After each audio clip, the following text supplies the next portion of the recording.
104.5 เมกะเฮิรตซ์80 ปีปกป้องปราการบุญ80 ปีที่คุณครบถ้วน80 ปีจิรมนูญ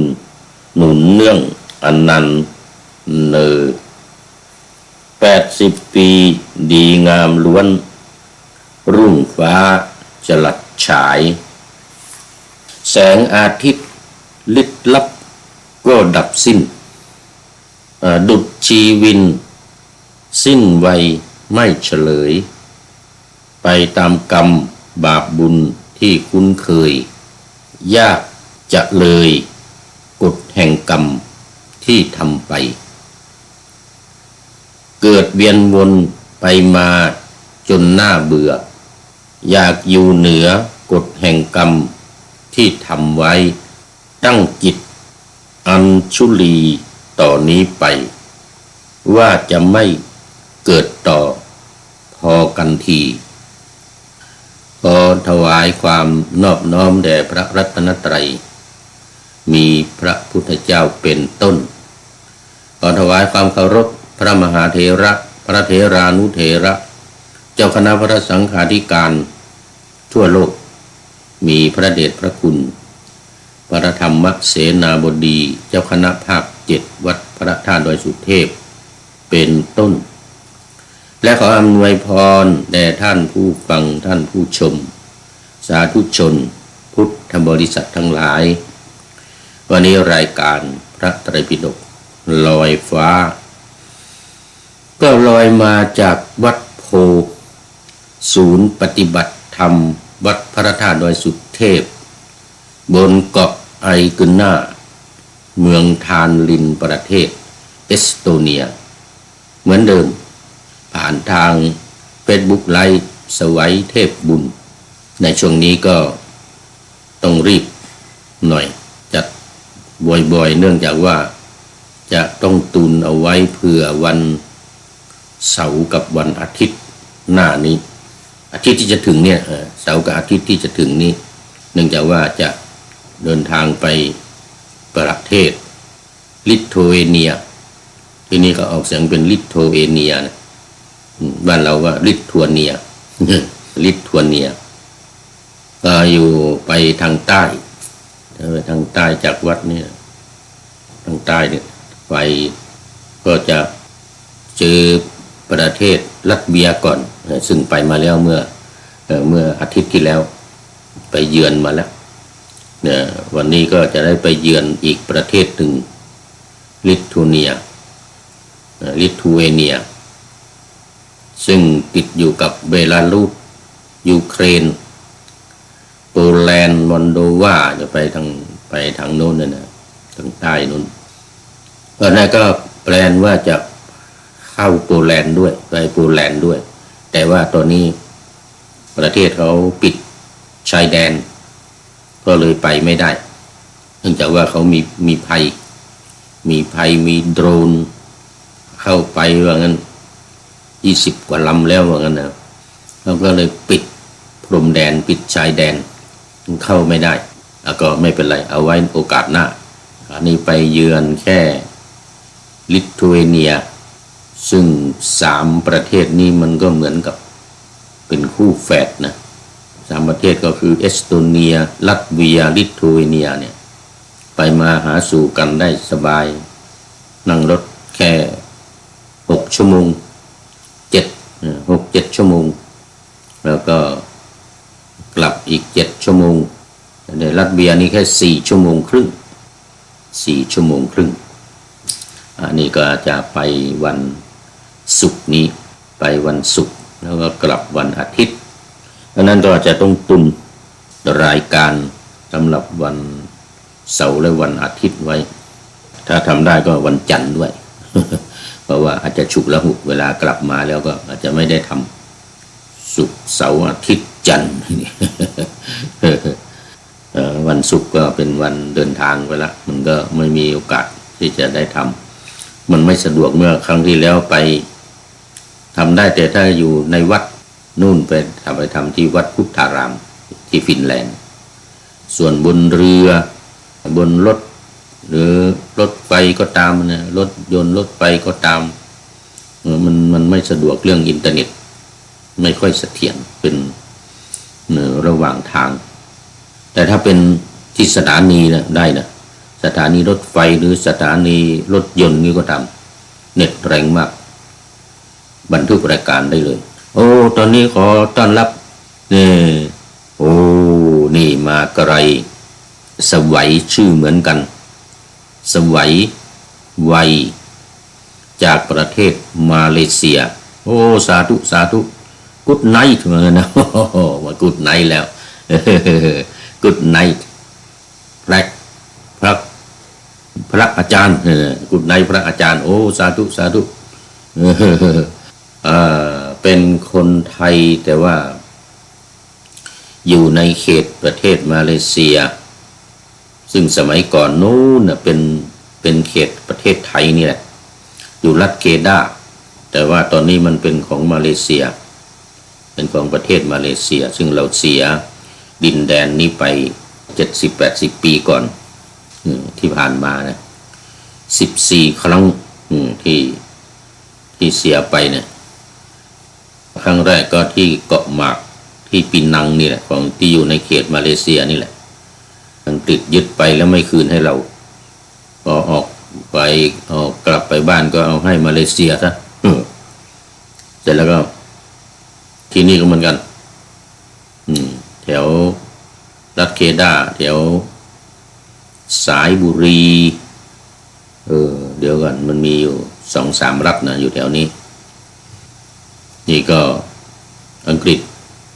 ยึดไปแต่พอกลับบ้านแทนที่จะคืนให้ไทยไม่คืนเอาไปให้มาเลเซียท่านนี่เรื่องเป็นอย่างนี้เนื่องจากว่าเขาปกครองมาเลเซียเขาไม่ได้ปกครองเราไม่ได้ปกครองประเทศเราก็เห็นเขียนภาษาไทยได้อยู่คุณโยมสวัยวัยเนี่ยนะโอ้โมทนาสาธุเป็นท่านแรกเข้ามาวันนี้ ที่มาเลเซียน่าจะยังไม่ดึกแต่ที่เมืองไทยค่อนข้างจะดึกแล้วตอนนี้5:40เกือบจะ6 ทุ่มเกือบจะเที่ยงคืนนะเกือบจะเที่ยงคืนแต่ว่าที่นี่ยัง1:40 นาทีเท่านั้นสาธุโมทนาเมื่อกี้นี้ก็พูดถึงเรื่องของการเดินทางไปเยือนประเทศต่างๆในยุโรปก็ยังพอมีเวลาอยู่อีก2 เดือนมีเวลาอีก2 เดือนเดี๋ยวกว่าจะถึงเดือนพฤศจิกาแต่ว่าที่ต้องไปในระยะนี้ก็เนื่องจากว่ามันเดี๋ยวเดือนตุลานี่มันไม่มีเรือไม่มีเรือข้ามฟากเนี่ยเดือนนี้เดือนอะไรกันยานี่มีวันศุกร์เสาร์อาทิตย์ซึ่งจะต้องเต็มใช่ไหมจะต้องจองวันนี้ซื้อไว้เรียบร้อยแล้วแต่เดือนตุลานี้ไม่มีเลยจะเข้าจะออกนี่ต้องเหมา350 ยูโรถึง500 ยูโรนี่นะเข้าออกแล้วแต่ว่าการจะฉุกเฉินจะอะไรยังไงแต่ก็ไม่ต่ำกว่า350 ยูโรก็37 คูณเด้อ37 คูณก็ไปเป็นเงินไทยเท่าไหร่เอาละทีนี้รายการของวัตรปิฎกลอยฟ้าของเรานี้ก็ออกอากาศทางวิทยุเนี่ย5 สถานีเหมือนเดิมจะวัดพระธาตุดอยสุเทพวัดฝายหินวัดปากทางเจริญอำเภอดอยหล่อ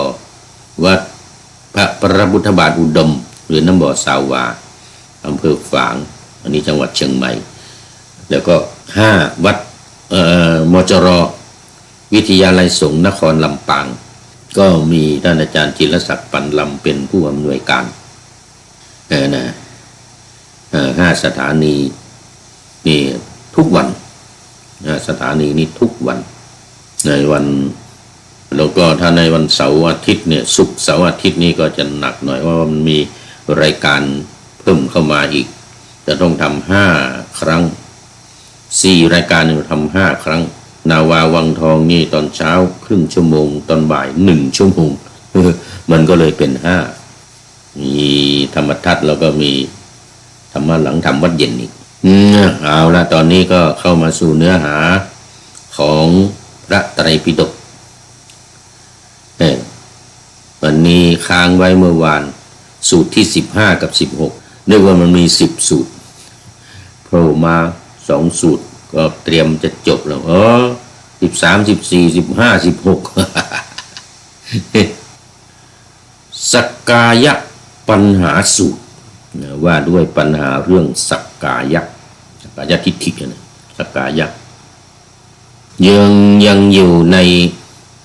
ชัมพุขาทักกะสังยุตก็จะเกี่ยวข้องอยู่กับชัมพุขาทักกะปริภาชกทุกสูตร16สูตรนี่นะเดี๋ยวห้าวรรคนี่เป็นนี่เป็นวรรคสุดท้ายละอยู่ในสังยุตชัมพุขาทักกะสังยุตเกี่ยวข้องกับปริภาชกที่ชอบกินชมพู่ ชอบกินลูกชมพู่เป็นประจำชัมพุนี่ก็ชมพู่ลูกชมพู่ขาทักกะแปลว่ากินปริภาชกก็ถามท่านพระสารีบุตรว่าที่เรียกกันว่าสักกายะเนี่ยสักกายะมันคืออะไรสักกายะมันคืออะไรท่านพระสารีบุตรจะตอบว่าผู้มีอายุอุปาทานขันธ์5ที่พระผู้มีพระภาคตรัสเรียกว่าสักกายะได้แก่ 1. รูปูปาทานขันธ์การยึดมั่นถือมั่นในรูป 2. เวทนูปาทานขันธ์การยึดมั่นถือมั่นในเวทนา 3. สัญญูปาทานการยึดมั่นถือมั่นในสัญญา 4. สังขารูปาทานขันธ์ยึดมั่นถือมั่นในสังขารและ 5. วิญญาณูปาทานขันธ์การยึดมั่นถือมั่นในวิญญาณก็คือขันธ์5นั่นเองรูปเวทนาสัญญาสังขารวิญญาณการยึดมั่นถือมั่นก็ไปยึดติดในขันธ์5ซึ่งมันเป็นตัวทุกข์ที่พระพุทธองค์ตรัสว่าปัญจุปาทานขันธาทุกขาความทุกข์เนี่ยมันขึ้นอยู่กับการยึดถือขันธ์ทั้ง5ถ้าไม่ยึดมั่นถือมั่นไม่มีเรียกว่าไม่มีอุปาทานก็ไม่เป็นทุกข์จะไม่มีเพราะว่าเราไม่ไปยึดว่าเป็นของเราเป็นเราเป็นอัตตาเป็นตัวเป็นตนเพราะฉะนั้นที่ว่าสักกายะเนี่ยมันก็คือขันธ์5นี้เองขันธ์5แล้วก็ย้ำเข้าไปว่าอุปาทานขันธ์5คือถ้ามันยึดเข้าไปยึดถือเนี่ยมันจึงจะเป็นสักกายะถ้าไม่ยึดถือไม่เป็นมันจะเป็นสักกายทิฏฐิเหมือนข้อที่1ของสังโยชน์สักกายทิฏฐิการถือว่าเป็นตัวเป็นตนของเราเนี่ยเป็นอัตตาเนี่ยทั้งรูปทั้งเวทนาสัญญาสังขารและวิญญาณเนี่ยเป็นอัตตาแต่ความจริงแล้วมันไม่ใช่มันเป็นอนัตตามันไม่ใช่ตัวตนของเรามันไม่ใช่ของเรามันไม่ใช่เราที่เราเรียกกันว่าอหังการมะมังการนะอหังการก็คือเป็นตัวเรามะมังการก็เป็นของเราเพราะนั้นไม่มีอหังการมะมังการไม่มีตัวตนไม่มีเราไม่มีเขาเป็นอนัตตาเหตุผลว่าถ้ามันเป็นเราจะควบคุมมันได้จะไม่ให้มันเจ็บป่วยไข้ก็ห้ามได้แต่ทีนี้มันไม่ใช่ของเราก็ห้ามมันไม่ได้มันก็จะเจ็บจะป่วยจะตาย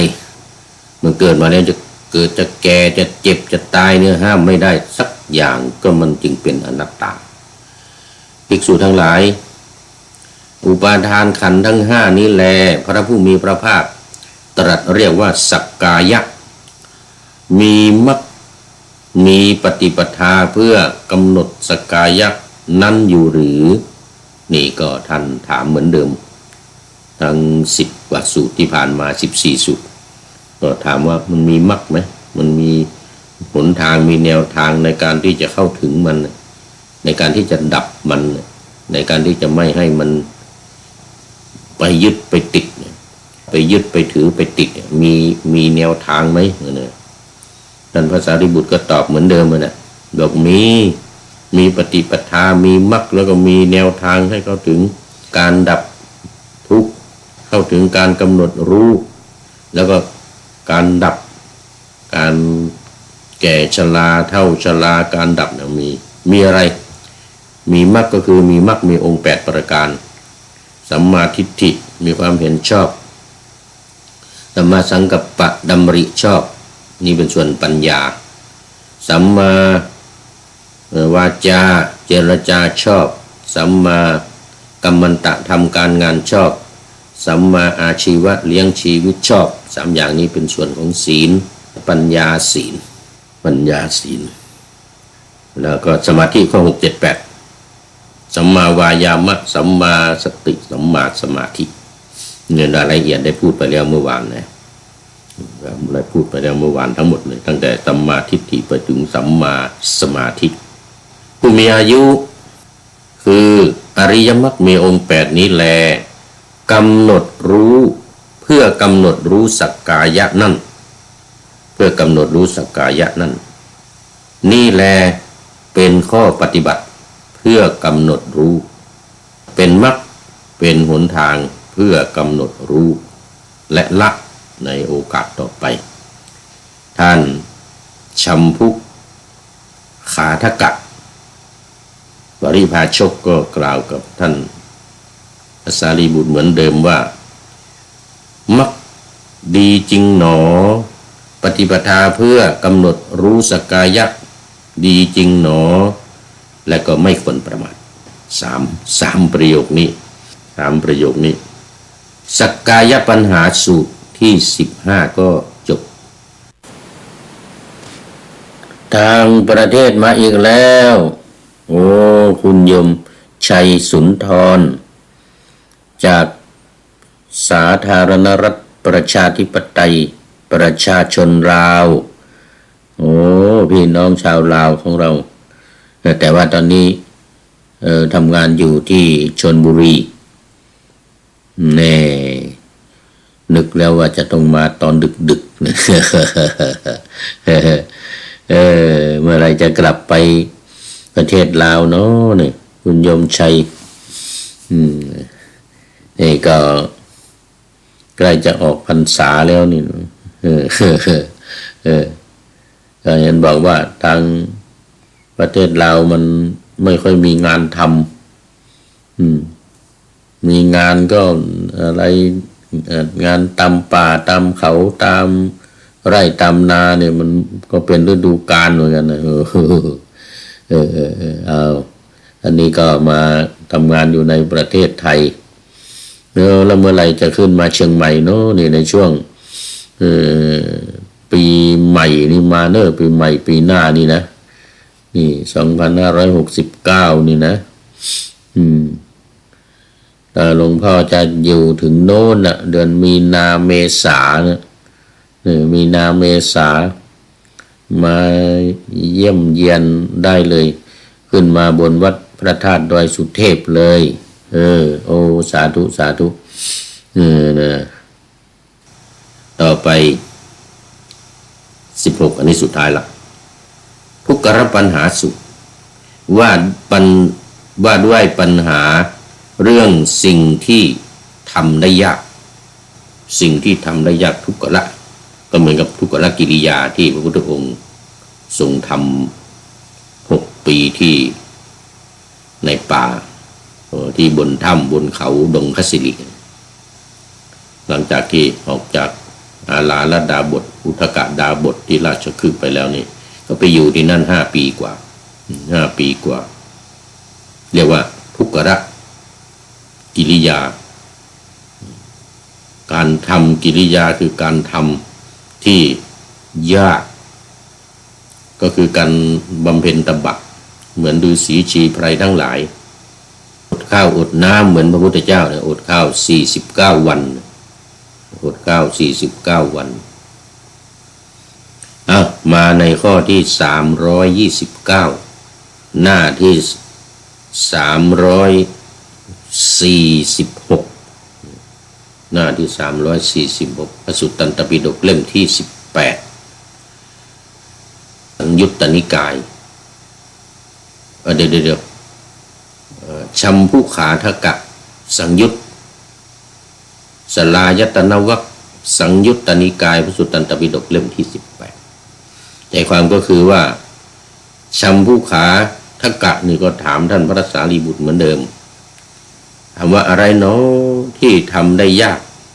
ในพระธรรมวินัยนี้อะไรเนาะที่ทำได้ยากในพระธรรมวินัยนี้ท่านพระสารีบุตรก็ตอบว่าผู้มีอายุการบรรพชาทำได้ยากในพระธรรมวินัยนี้อะไรที่บรรพชิตทำได้ยากก็คือความยินดียิ่งความยินดียิ่งในบรรพชิตคือในการบวชทำได้ยากอะไรที่บรรพชิตผู้ยินดียิ่งทำได้ยากนั่นก็คือการปฏิบัติสมควรแก่ธรรมที่บรรพชิตผู้ยินดียิ่งทำได้ยากภิกษุผู้ปฏิบัติธรรมสมควรแก่ธรรมนานเท่าไรจึงจะเป็นพระอรหันต์นานเท่าไรจะเป็นพระอรหันต์ท่านพระสารีบุตรก็ตอบว่าไม่นานดอกผู้มีอายุไม่นานทุกขปัญหาสูตรนี้ก็จบที่สำคัญมันก็อยู่ที่ว่าการบรรพชาทำได้ยากในพระธรรมวินัยนี้คือคนที่จะบวชคือจะบวชคำว่าบวชปวัชชะเนี่ยแปลว่าบรรพชาเนี่ยแปลว่าการไล่การขับไล่อะไรขับไล่กิเลสทั้งหลายสังโยชน์ทั้ง10ประการกิเลสทั้ง3ราคะโทสะโมหะเนี่ยขับไล่ให้มันออกไปไม่ให้มันมีในตัวในตนของเรามันจึงเป็นสิ่งที่บรรพชิตทำได้ยากจะไปไล่กิเลสตัณหากิเลส1,500ตัณหา108นี่นะเป็นเรื่องที่ยากมากความยินดีก็เหมือนกันบรรพชิตทำได้ยากความยินดียิ่งคือยินดีในการที่จะเข้าไปตัดทำได้ยากที่จะเข้าไปตัดตัณหากามตัณหาภวตัณหาวิภวตัณหานี่นะราคะโทสะโมหะกิเลสตัวใหญ่แล้วก็ตัวน้อยมันก็ไม่ใช่น้อยนะแต่ว่าเป็นรายละเอียดสักกายทิฏฐิวิจิกิจฉาศีลพัตตปรามาสกามราคะปฏิฆะรูปราคะอรูปราคะมานะอุทธัจจะและอวิชชาทั้งหมดนี้มันเป็นสิ่งที่ทำได้ยากสิ่งที่ทำได้ยากบรรพชิตผู้ที่ยินดียิ่งนี่ก็ทำได้ยากการยินดีในการที่จะแก้จะทำในเรื่องของการบวชเนี่ยมันจึงมีขั้นตอนมันจึงเป็นการยากมากที่จะบวชมีขั้นตอนก็คือว่าในอนุปุปปีกถาเนี่ยข้อที่4เนี่ยจะต้องศึกษาและรู้กามาทีนวะคือโทษของกามคุณเนี่ยรูปเสียงกลิ่นรสโผฏฐัพพะเนี่ยมันมีโทษยังไงมันมีโทษยังไงเรียกว่าอาทีนวกถาเมื่อรู้โทษรู้คุณรู้เครื่องสลัดออกจากโทษนี่เรียกว่าการทำสิ่งที่ทำได้ยากโดยเฉพาะอุปาทานคือการยึดมั่นถือมั่น เนี่ยในขันธ์ทั้งห้าเนี่ยในขันธ์ทั้งห้าเนี่ยรูปเวทนาสัญญาสังขารวิญญาณเนี่ยมันจึงเป็นสิ่งที่ทำได้ยากมากอะไรที่บรรพชิตผู้ยินดีทำได้ยากก็คือการปฏิบัติทำสมควรแก่ธรรมที่บรรพชิตผู้ยินดียิ่งทำได้ยากการปฏิบัติธรรมที่มันสมควรสมควรแก่ธรรมสมควรแก่อัตภาพของตัวเองสมควรแก่ความจริตความชอบของตัวเองเนี่ยจะชอบสมถกรรมฐานหรือวิปัสสนากรรมฐานนี่ก็ว่าไปตามความชอบของตัวเองเนี่ยมันเป็นสิ่งที่ทำได้ยากเรียกว่าจะให้สมควรแก่ธรรมนี่นะภิกษุผู้ปฏิบัติทำสมควรแก่ธรรมนานเท่าไหร่นี่ก็บอกว่าที่จะบรรลุเป็นพระอรหันต์เนี่ยบอกว่าไม่นานท่านพระสารีบุตรก็บอกว่าไม่นานเพียงแต่ว่าเอาจริงเอาจังไหมไม่มีอุปาทานนี่ก็นิพพานแล้วไม่ยึดมั่นถือมั่นในอะไรเลยไม่ว่าจะรูปเวทนาสัญญาสังขารวิญญาณอะไรก็ตามไม่ยึดไม่ถือไม่ไม่หอบก็ไม่หนักก็คือการบรรลุนิพพานก็ไม่นานที่บอกว่าไม่นานนี่ก็หมายถึงว่ามันขึ้นอยู่กับว่าความเป็นผู้ที่มีทุลีในตาน้อยของคนเนี่ยยิ่งจะเป็นการทำไม่นานแต่ว่ามีกิเลสหนาปัญญาทึบ มันก็จะนานหน่อยสิ่งที่ว่ายากๆเนี่ยแล้วทำไม่ได้อย่างนี้มันก็ยากมันก็นานเนี่ยจะมาถามว่านานเท่าไหร่นี่มันตอบนานเท่าไหร่นี่ตอบไม่ได้แต่ว่าไม่นานนี่ว่าตอบได้มันขึ้นอยู่กับบุญญาบารมีที่สร้างสมมาแล้วก็มาประกอบกับความเพียรว่าจะเอาจริงเอาจังไหมจริงเอาจังในการปรารภความเพียรเนี่ยในการกระทำเนี่ยตรงนี้แหละให้มันสมควรแก่ธรรมทุกขละปัญหาสูตรที่16นี้ก็จบแล้วรวมพระสูตรนี้มี16สูตรดังที่ว่ามาแล้ว3 วัน 2 วันนิพพานปัญหา2อรหัตตปัญหา3ธรรมวาทีปัญหา4กิมัตถิยสูตร5อัสสาสัพปตสูตร6ปรมัตสาสัพปสูตรเวทนาปัญหาสูตรอาสวะปัญหาสูตรอวิชชาปัญหาสูตรตัณหาปัญหาสูตรโอคะปัญหาสูตรอุปาทานปัญหาสูตรภวะปัญหาสูตรทุกขปัญหาสูตรสกายะท้ายวันนี้ปัญหาสูตรและทุกขะปัญหาสูตร16สูตรชัมพุขาทกะสังยุตจบบริบูรณ์ชัมพุขาทกะสังยุตต่อไปจะเป็นสังยุตใหม่ขึ้นสังยุตใหม่ก็คือ5สามัญทกะสังยุตสามัญดกะนะมันเป็นทอนังบุญโทนะสามัญดกะสังยุตว่าด้วยสามัญดกะสูตรคือสามัญดกะปริภาชกเป็นชื่อของปริภาชกสามัญดกะนี่เป็นชื่อของปริภาชกคนหนึ่งเพราะนั้นในสังยุตเนี่ยมันจะมีสักกี่สูตร10สูตร15สูตรก็ตามมันจะเกี่ยวข้องกับสามัญดกะปริภาชกนี้ตลอดเหมือนกับ16สูตรที่ผ่านมามันเกี่ยวข้องสังยุตคำว่าสังยุตแปลว่าเกี่ยวข้องเกี่ยวเกาะติดยึดติดอันนั้นสามัญดกะสังยุตก็เกี่ยวข้องอยู่กับปริภาชกชื่อว่าสามัญดกะมา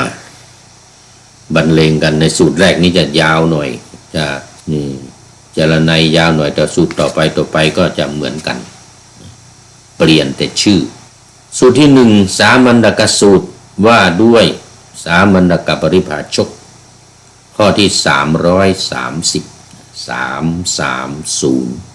แต่วันหน้านี้เปลี่ยนไปแล้ววันนี้ตอนนี้ขึ้นหน้า 348ถ้าแต่บิดกถ้าเป็นเล่มก็ไปเปิดฉบับมหาจุฬาเล่มสีฟ้าน่าจะตรงตามนี้เลยน่าจะตรงตามนี้นี่มันอยู่ในอินเทอร์เน็ตGoogle อยู่ใน Google อาจารย์อาจารย์กูสมัยหนึ่งท่านพระสารีบุตร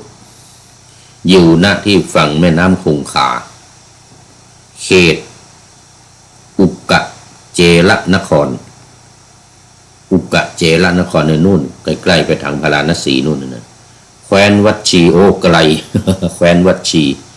จะอยู่มาทางไวสาลีมาทางปาตาลีบุตรปัตตนะ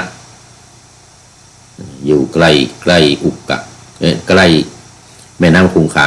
แถวนี้มันมีเขตอุกกะเจรนครนี่โอ้ไม่เคยได้ยินนครนี้ไม่เคยได้ยินปลายน้ำละใกล้จะลงไปสู่ทะเลละลงไปสู่อ่าวเบงกอล ขึ้นมาทางทิศตะวันออกแล้วตอนนี้ที่เมืองปัตตนะหรือเมืองปาตาลีบุตรเก่านะอยู่ทางทิศตะวันออกของประเทศอินเดียข้ามไปฝั่งตะวันออกอีกก็เป็นเมืองไวสาลีแม่น้ำคงคานี่ก็ไหลผ่านขึ้นไปทางเหนือตะวันออกเฉียงเหนือขึ้นไปทางตะวันออกเฉียงเหนือก็ไปลงที่อ่าวเบงกอลรัฐเบงกอลเมืองกันกตาเนี่ยก็จะไปลงตรงนั้นแม่น้ำคงคาสายนี้จะไปลงตรงนั้นส่วนอุกกะเจรนครเนี่ยกำลังได้ยินเนี่ย แต่อยู่ในแคว้นวัดชีใกล้ๆเมืองไวสาลีนั่นแหละใกล้เมืองไวสาลีครั้งนั้นสามัญดกะปริพาชกเข้าไปหาท่านพระสารีบุตรสนทนาปราศัยเป็นที่พอใจบันเทิงใจกันแล้วเป็นที่ระลึกกันแล้วก็เรียนถามท่านพระสารีบุตรที่เรียกกันว่านิพพานเนี่ยนิพพานมันคืออะไรคำถามแรกเรื่องนิพพานนี่ คือแม้ชาวพุทธเราเองที่ไม่ได้เรียนโดยเฉพาะไม่รู้บาลีนี่นะไม่ได้เรียนบาลีนี่นะพูดนิพพานก็ตึ๊บเหมือนกันนะมึนตึ๊บเหมือนกันนะ ปฏิภาชกนี่นักบวชนอกศาสนานี่ก็ถามท่านพระสารีบุตรก็ว่าโอ้สบายมากเดี๋ยวตอบให้นะเดี๋ยวตอบให้ผู้มีอายุคือความสิ้นราคะความสิ้นโทสะและความสิ้นโมหะนี้เรียกว่านิพพานสิ้นราคะสิ้นโทสะสิ้นโมหะส่วนสังโยชน์อีก10ประการนั้นก็มาด้วยกันอันนี้เป็นหัวใหญ่แล้วท่านสามัญดกะเนี่ยนะสามัญดกะเราอาจจะเรียกว่าสามัญดกก็ได้นะสามัญดกว่าสั้นๆสามัญดกถ้าอ่านแบบไทยก็สามัญทกมันเป็นทอนางบุญโทสามัญดกปริภาชกนี่เขาถามเลยนะก็ถามว่ามรรคมีไหมแล้วก็ปฏิปทาเพื่อจะทำให้แจ้งนิพพานมีไหมนะท่านพระสารีบุตรก็ตอบเหมือนเดิมเหมือนกับสูตร16สูตรที่ผ่านมานะไม่มีทั้งมรรคมีทั้งปฏิปทาเพื่อรู้แจ้งนิพพานนั้นอยู่นะแล้วมันเป็นยังไงปฏิปทาเพื่อทำให้แจ้งนิพพานเนี่ยมันเป็นยังไงครับนะผู้มีอายุอริยมรรคมีองค์8นี้แลเพื่อทำให้แจ้งซึ่งพระนิพพาน1สัมมาทิฏฐิ2สัมมาสังกัปปะ3วาจา4กัมมันโต5อาชีโว6วายาโม7สติ8สมาธินี่มรรคทั้ง8ประการนี้แหละเป็นปฏิปทาคือเป็นแนวทางเป็นหนทาง ในการที่จะเข้าไปสู่พระนิพพานโอ้ท่านภาษามันดกนี่ก็เหมือนเดียวกันกับชัมพุทักกะชัมพุขาทักกะเหมือนเดียวกันท่านสารีบุตรว่านะมักดีจริงเนาะปฏิปทาเพื่อทำให้แจ้งซึ่งพระนิพพานดีจริงเนาะนะควรและควรที่จะไม่ประมาทเหมือนกันเลยควรที่จะไม่ประมาทแล้วในอีกสูตรต่อไปก็จะเหมือนเดียวกันนี้หมดคำถามสุดท้ายก็จะเป็นมันจะมีแต่เรื่องแรกที่จะต่างกันไปคำถามสุดท้ายนี้ก็จะเหมือนกันหมดดังนั้นก็10สูตรนี้เอาให้จบเลยคืนนี้ เอาให้จบเลยทุกขสูตรนี่ละสิ่งที่ทำได้ยากข้อที่331หน้าเดิมอยู่ท่านสารีบุตรอะไรที่ทำได้ยากท่านพระสัมมาสัมพุทธเจ้าตอบเหมือนที่มาครั้งก่อนนั่นแหละผู้มีอายุการบรรพชาทำได้ยากในธรรมวินัยนี้อะไรบรรพชิตทำได้ยากหมายถึงว่าบวชแล้วเนี่ยนะการบรรพชานี่คือยังเป็นคฤหัสถ์ยังเป็นชาวบ้านในการที่จะบวชเป็นพระเนี่ยมันเป็นเรื่องที่ยากมากส่วนพอบวชเป็นพระแล้วเนี่ยเป็นบรรพชิตแล้วเนี่ยมันมีอะไรที่ทำได้ยากคือมันผ่านไป1 ประการท่านพระสารีบุตรก็ตอบว่าความยินดียิ่งที่บรรพชิตทำได้ยากคือความยินดียิ่งคือยินดีในการบวชนี่เองยินดีในการบวชในการบรรพชานี่แหละในเรื่องมันมาแล้วว่าต้องมารอบดึก ธรรมชาติสัจธรรมนี่เป็นสมกับเป็นธรรมชาติจริงๆ โอ้นี่ใกล้จะหมดเวลาซะแล้วยังเหลือเยอะอยู่ยังเหลือเยอะอยู่จากนครศรีธรรมราช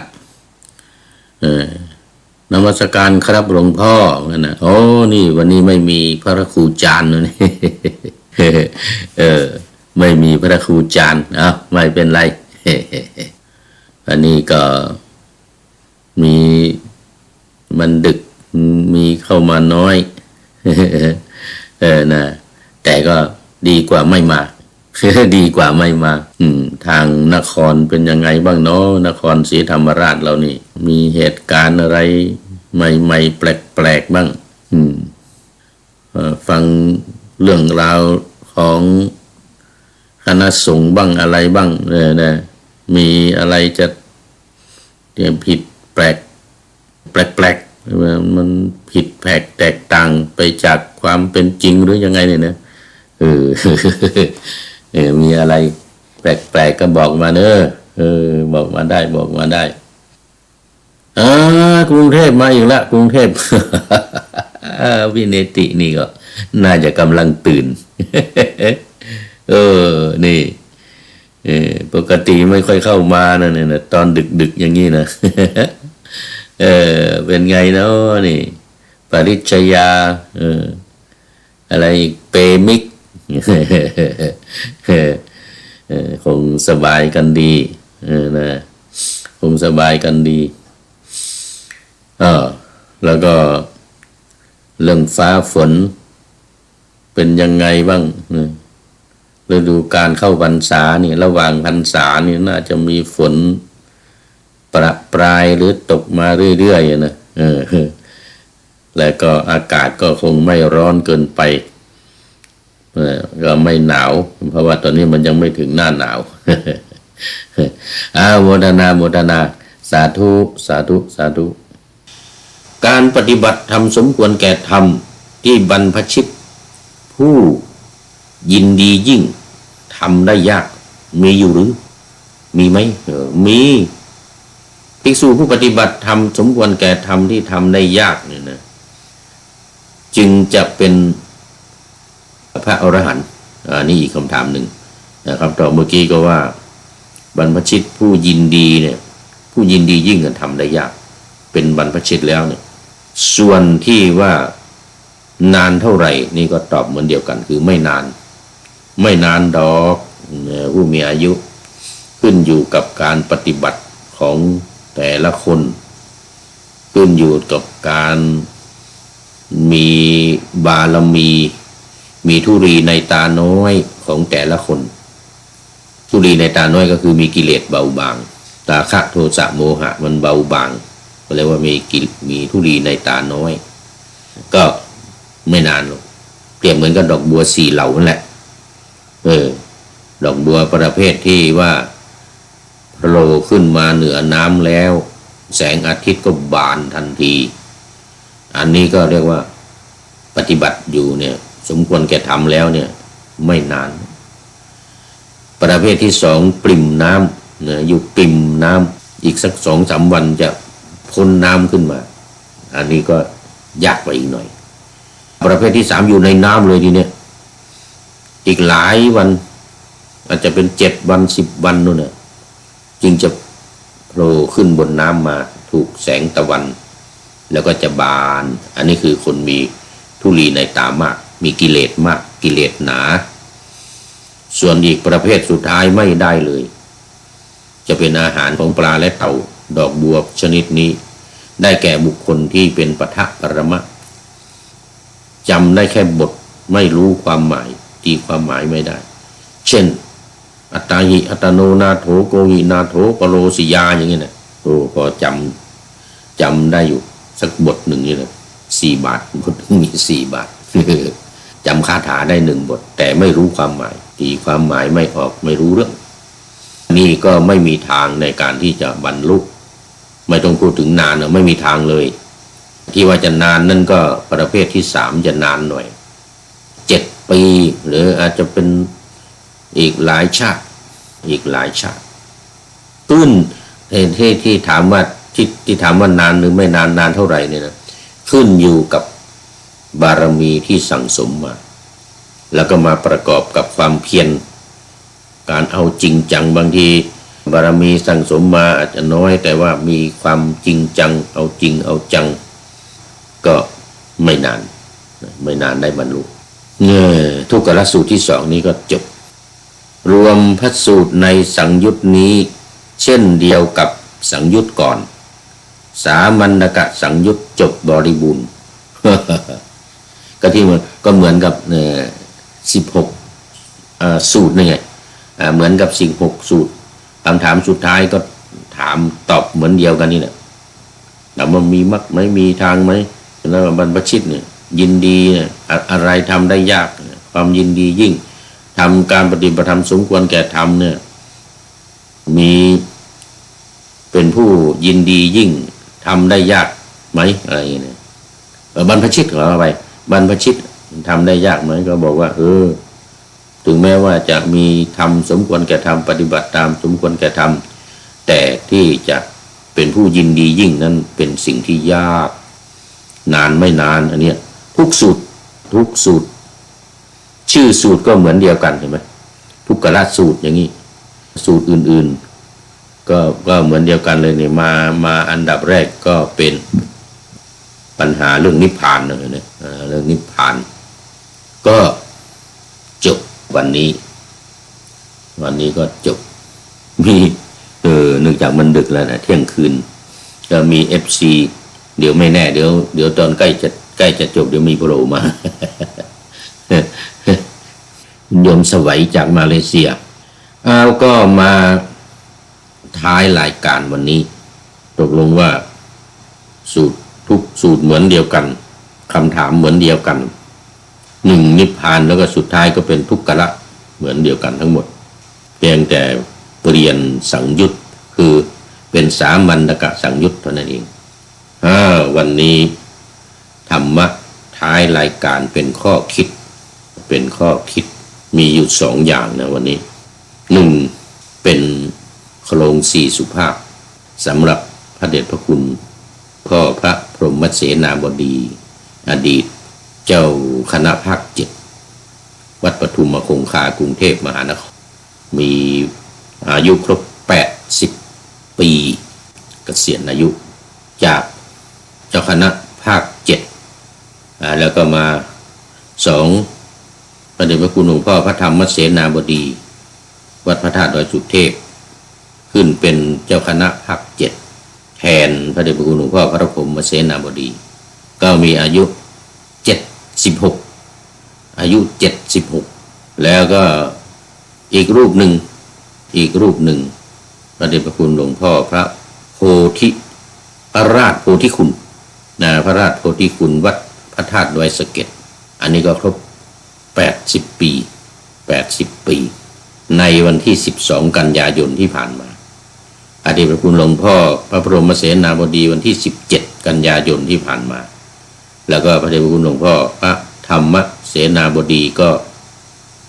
วันที่2 กันยายนเดือนกันยายนหมดวันที่2วันที่12วันที่17ก็มีการถวายมุทิตาสักการะในอย่างผู้พูดนี่ไม่มีอะไรก็เอาบทประพันธ์ที่ท่านนายพลตรีนเรศจิตลักษณ์ประพันธ์ไว้เป็นถวายเป็นมุทิตาสักการะเนื่องในอายุวัฒนมงคลครบ80 ปีของพระเดชพระคุณหลวงพ่อพระพรหมเสนาบดีและพระราชโพธิคุณวัดปทุมคงคากรุงเทพแล้วก็วัดพระธาตุดอยสะเก็ดอันนี้ครบ80 ปีเกษียณไปแล้วเกษียณอายุแต่พระเดชพระคุณหลวงพ่อพระธรรมเสนาบดี76 ปีอยู่ยังขึ้นเป็นเจ้าคณะภาคอยู่ได้อีก5 ปีรวมทั้งถูกละ5 ปีตัวนี้ปีนี้76 77 78 79 80อีก5 ปีอีก5 ปีนี่อันนั้นก็ถวายมุทิตาสักการะพระเดชพระคุณที่อายุครบเกษียณ80ในบทประพันธ์โครง4สุภาพและกาบ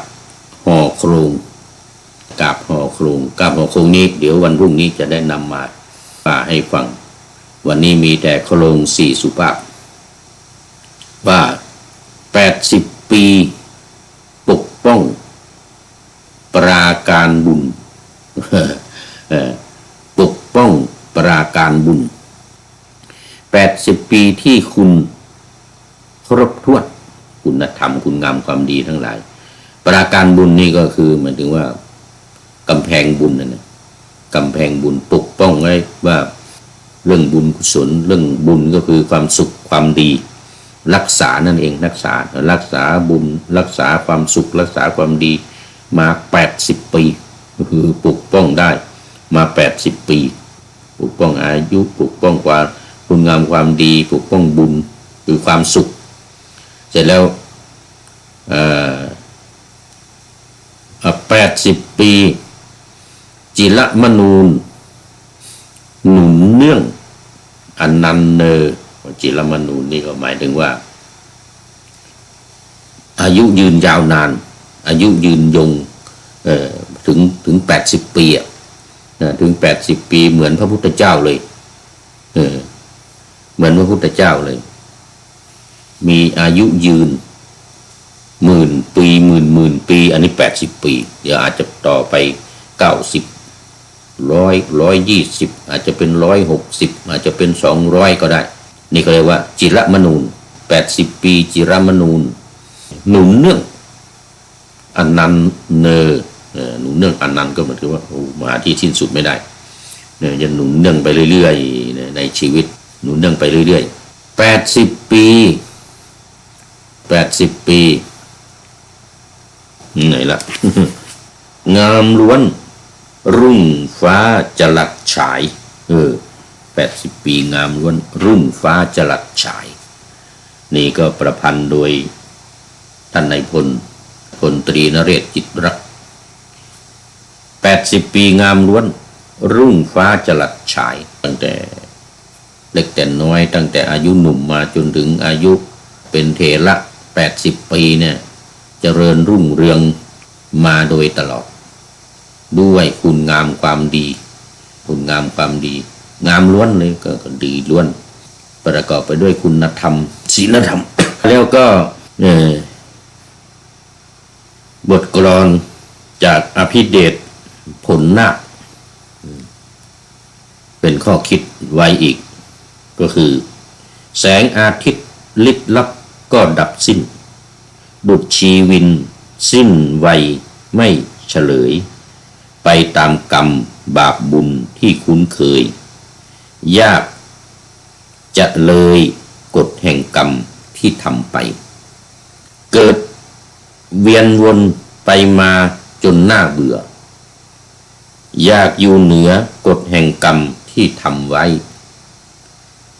จึงตั้งจิตอัญชุลีต่อนนี้ไปว่าจะไม่เกิดต่อพอกันทีถวายเป็นมุทิตาสักการะสำหรับพระเดชพระคุณหลวงพ่อทั้ง3 รูปคือหลวงพ่อพระพรหมเสนาบดีที่ปรึกษามส.กรรมการมหาเถรสมาคมอดีตเจ้าคณะภาค7แล้วก็พระธรรมเสนาบดีเจ้าคณะภาค7องค์ปัจจุบันและพระราชโพธิคุณคือท่านอาจารย์พระมหาพายัพทิตปุญโญวัดพระธาตุดอยสะเก็ดที่อายุครบ80 ปีเกษียณในวันนี้เมื่อวันที่12 กันยายนที่ผ่านมาผมว่าพระพรหมเสนาบดีก็วันที่17เนี่ยที่ผ่านมานี้และหลวงพ่อพระธรรมเสนาบดีในวันที่2 กันยายนที่ผ่านมาครบ76 ปีสำหรับพ่อพระราชโพธิคุณก็วันที่12 กันยายนครบ80 ปีก็ขอถวายมุทิตาสักการะขออำนวยอวยพรให้พระเดชพระคุณหลวงพ่อทั้ง3 รูปมีความสุขมีความเจริญได้อยู่เหนือกฎแห่งกรรม โดยไม่เกิดอีกต่อไปตั้งจิตอธิษฐานอัญชุลีต่อไปนี้จะไม่เกิดต่อพอกันทีอันนี้เป็นการตั้งจิตอธิษฐานเป็นการตั้งปณิธานจะไปถึงหรือไม่ถึงก็เป็นอีกเรื่องหนึ่งเอากะไว้แล้ว หมู่ดังเจียงไฮ้นี่นะ โยมวักดีวัดสุขเข้ามาแล้วโอ้นี่ถ้าจะยังไม่นอนบางทีก็ไม่นอนแล้วก็คอยเข้ามาตอนท้าย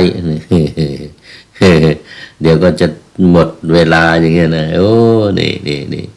แต่ก็ดีกว่าไม่มาโอ้ตุลุงครับใกล้จะเข้ายามหนาวนี่ก็นึกถึงขอนเนาะตังเอสโตเนียนี่มีก่อนเนี่ย